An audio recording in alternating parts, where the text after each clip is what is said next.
Good morning everyone. आप सभी को अपने यूट्यूब चैनल में स्वागत है। तो आज हम बात कर रहे हैं अलंकार के बारे में। अलंकार से संबंधित हमेशा एग्जाम सवाल में आते हैं, तो ये बीपीएससी टीचर के लिए बहुत इंपॉर्टेंट है। तो अलंकार हम लोग कैसे पहचानेंगे और इसके लिए क्या क्या ट्रिक अपनाएंगे जो बहुत ही कम समय में और देखते ही सवाल को हम अच्छे से पहचान लेंगे कि कौन सा अलंकार है। तो चलिए इस विषय में हम चर्चा करते हैं और मेरे चैनल को लाइक सब्सक्राइब शेयर करें और इस चैनल पर हमेशा बने रहें। तो चलिए हम बात करते हैं अलंकार क्या है। तो ये अलंकार की बात है। तो अलंकार जो है दो शब्दों के जोड़ से बना है। ये शब्द जो आपको दिखाई पड़ रहा है ये अलम और कार। तो ये अलम है और ये कार है। तो अलम का मतलब जो होता है वो आभूषण होता है, आभूषण या फिर श्रृंगार इसको भी बोल सकते हैं। तो आभूषण और श्रृंगार का मतलब है कि ये तो अलंकार है, ये हमारा साहित्यिक से है।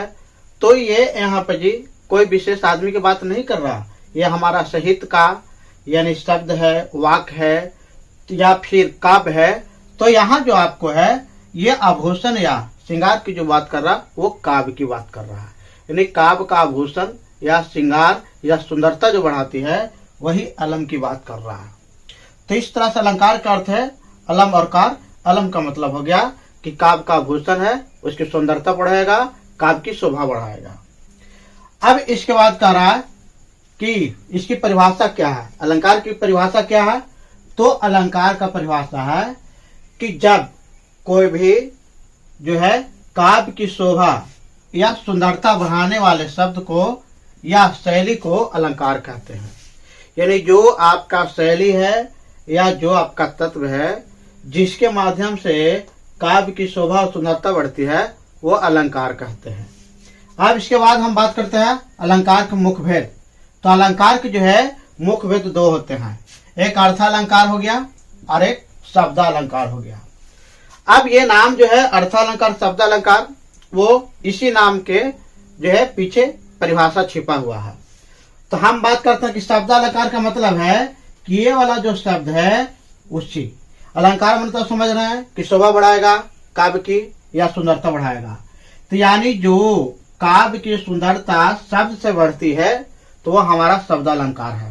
यानी जहाँ पे जी विशेष शब्द हैं और शब्द ही काव्य या उसकी जो है शोभा या सुंदरता बढ़ाती है तो वैसे शब्द जो है वो शब्दालंकार कहते हैं। तो इसमें आपको लिखा हुआ है जहाँ शब्दों में अलंकार हो, यानी जहाँ से शब्द के माध्यम से काव्य की सुंदरता या शोभा या बढ़ती है तो वो हमारा अलंकार कहलाता है। अब ये है आपको शब्द अलंकार में क्या क्या पढ़ना है जो विशेष हमारे एग्जाम के लिए इम्पोर्टेंट है। तो अनुप्रास अलंकार पढ़ना है, यमक अलंकार पढ़ना है, श्लेष अलंकार पढ़ना है, पुनरुक्ति अलंकार पढ़ना है और प्रश्न स्वर मैत्री अलंकार पढ़ना है। इसके अलावा भी और अलंकार है उसकी हम चर्चा करेंगे, लेकिन ज्यादातर जो है हमारे एग्जाम में जो है इसी से संबंधित आते हैं। तो ये जो हमारा ज्यादा जिससे एग्जाम टच करता है, ज्यादा अलंकार से संबंधित जो एग्जाम आते हैं यही सब आते हैं, इसलिए है। और इसके बाद अगला वीडियो जाएगा तो विशेष रूप से उस पर भी ध्यान दिया जाएगा।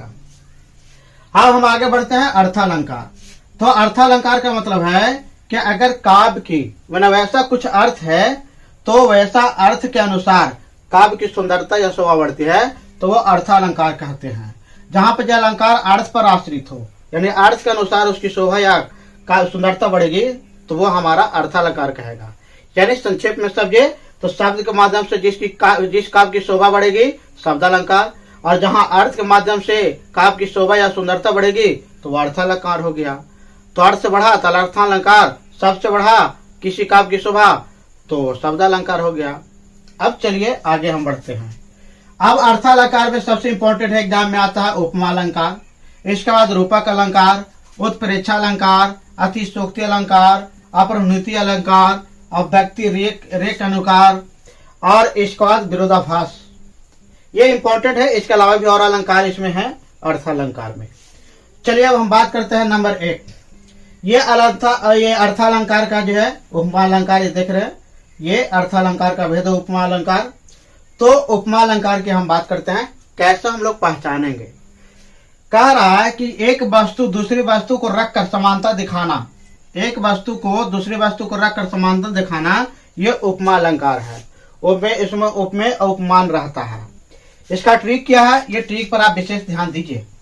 ये जब ट्रिक है, ये कैसे हम पहचानेंगे, तो कह रहा है कि जब पंक्ति में योजक चिन्ह, योजक का मतलब है कि हाइफन, योजक का मतलब हाइफन, योजक चिन्ह आए, वह शब्द में सा सी से सरिस आए, सा सी से सरिस आए। अब ये जो आएगा और इसके पहले क्या लगा, हाइफन, यानी यहाँ पर जी सा, हाइफन के बाद सा आएगा, हाइफन के बाद सी आएगी, हाइफन के बाद से आएंगे, हाइफन के बाद सरिस आएंगे। तो ये हाइफन के बाद अगर सा सी से या सरिस देखें तो वो जो होगा आपका पंक्ति जो होगा या वो जो होगा वो आपको उपमा अलंकार होगा। जैसे एग्जाम्पल देख रहे हैं, मोती से, देखिए हाइफन और से है तो 100% है कि उपमा अलंकार है। मोती से उजले जलकन से।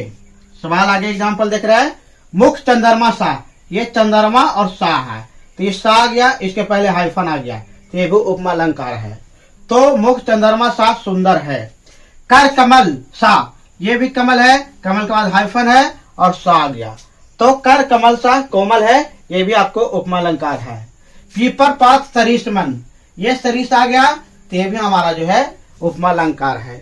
तो आप अच्छे से पहचान लीजिएगा, कहीं भी आप काम में देखिएगा या कहीं भी आप पंक्ति दिया हुआ रहेगा तो किस अलंकार का है, तो हमको ये देखना है सा सी से सरिस और इसके पहले हाइफन जरूर देखना है। अब आगे हम बढ़ते हैं रूपक अलंकार। ये भी आपको जो है ये अर्थालंकार का भेद है। तो रूपक अलंकार जब उपमेय पर उपमान का निषेध रहित हो, निषेध का मतलब निगेटिव, नकारात्मक, रहित आरोप करते हैं तब वो रूपक अलंकार है। अब रूपक अलंकार पहचानने के लिए ट्रिक क्या दिमाग रखेंगे, तो ये ट्रिक पर ध्यान देना है। कह रहा है कि जब पंक्ति में केवल योजक चिन्ह यानी हाइफन योजक चिन्ह आए और सा सी से नहीं रहे, यानी सा भी नहीं रहेगा, सी भी नहीं रहेगा, से भी नहीं रहेगा, ना भी नहीं रहेगा और ये कुछ नहीं रहेगा और सरिस भी नहीं रहेगा। तो यानी हाइफन आना है लेकिन सा सी से ये कुछ नहीं रहेगा, यानी हाइफन के बाद जो है ये वर्ड नहीं रहना चाहिए, तो वो हमारा रूपक अलंकार होगा। जैसे अंबर पनघट, यहाँ हाइफन है लेकिन सा सी से नहीं है, तो अंबर और पनघट के बीच में हाइफन है, ये दोनों है वर्ड है। ये वर्ड क्या है, तो ये उपमेय और उपमान है, उपमेय उपमान है। तो अंबर योजक चिन्ह है, पनघट में डूबो, तो ये हमारा रूपक अलंकार है। तारा घट उषा नगरी, तारा और घट के बीच में हाइफन है और इसमें आप देख रहे हैं कि शास्त्र से नहीं है, तो ये हमारा जो है आपको रूपक अलंकार है। लेकिन तारा हाइफन से रहता है तो आपको उपमा अलंकार में आ जाता है। तो आपको दिमाग में रखना है कि उपका अलंकार रहेगा तब हाइफन के बाद शास्त्री रहेगा और रूपक अलंकार रहेगा तो हाइफन रहेगा, योजक चिन्ह रहेगा लेकिन शास्त्री नहीं रहेगा। अगला हम देख रहे हैं चरण कमल सा बंदो हरि धोई, ये चरण है और कमल है, बीच में हाइफन है, तो ये भी आपका जो है ये रूपक अलंकार है। अब अगला हम बात करते हैं उत्प्रेक्षा अलंकार। उत्प्रेक्षा अलंकार जो है ये भी अर्थालंकार का भेद है। इसका ट्रिक क्या है, ट्रिक थोड़ा हम ध्यान से रखेंगे। यदि पंक्ति में मनु आ जाए, जनु आ जाए, मनहु आ जाए, मानो आ जाए, जानो आ जाए, जू आ जाए, ईव आ जाए, जान आ जाए, यानी आपको देखना है मनो, जनो, मनहु, मानो, जानो, जो, ईव, जान आदि ये शब्द अगर आप पंक्ति में देख रहे हैं तो आप उसको समझ लीजिए कि ये उत्प्रेक्षा अलंकार है। उत्प्रेक्षा अलंकार के लिए क्या रहना चाहिए पंक्ति में, मनो, जनो, मनहु, मानो, जानो, जिहो, ईव, जान आदि अगर आप पंक्ति में देख रहे हैं तो समझिए कि ये पंक्तियां जो है वो हमारा उत्प्रेक्षा अलंकार है। अब इसका उदाहरण हम जैसे देखते रहे, नील परिजन, नील परिधान बीच सुकुमारी। अब इसमें हम देख रहे हैं कि परिधान बीच सुकुमारी, तो नील परिधान बीच सुकुमारी, ले चलो साथ में तुझे कनक के जूही। अब ये वाला जूही लगा हुआ है, उसमें जूही है, तो इसमें जो है देखिए जूही है, तो ये हमारा जो है उत्प्रेक्षा अलंकार है। भिक्षुक लेकर स्वान, नेत्र मानो, ये भी हमारा मानो लगा हुआ है, इसमें मानो, तो ये हमारा उत्प्रेक्षा अलंकार है। तो इस तरह से आपको ये पहचान लेना है। अगला वीडियो जो है इसका पार्ट तुरंत अपलोड होगा इसके बाद, और आप इतना समझ गए होंगे। अगर कोई भी कंफ्यूजन आपको बचता है कोई भी डाउट आपको बचता है तो आप हमारे कमेंट सेक्शन खाली है, आप उस पर कमेंट कर सकते हैं और उसके अनुसार आपका हम जो भी समस्या रहेगा उसको हम जल्दी सॉल्यूशन देंगे, हल देंगे। और हम उम्मीद करते हैं कि पूरा ये अच्छे से आप समझ गए होंगे। और मेरे चैनल को देखने के लिए बहुत बहुत धन्यवाद। Thank you.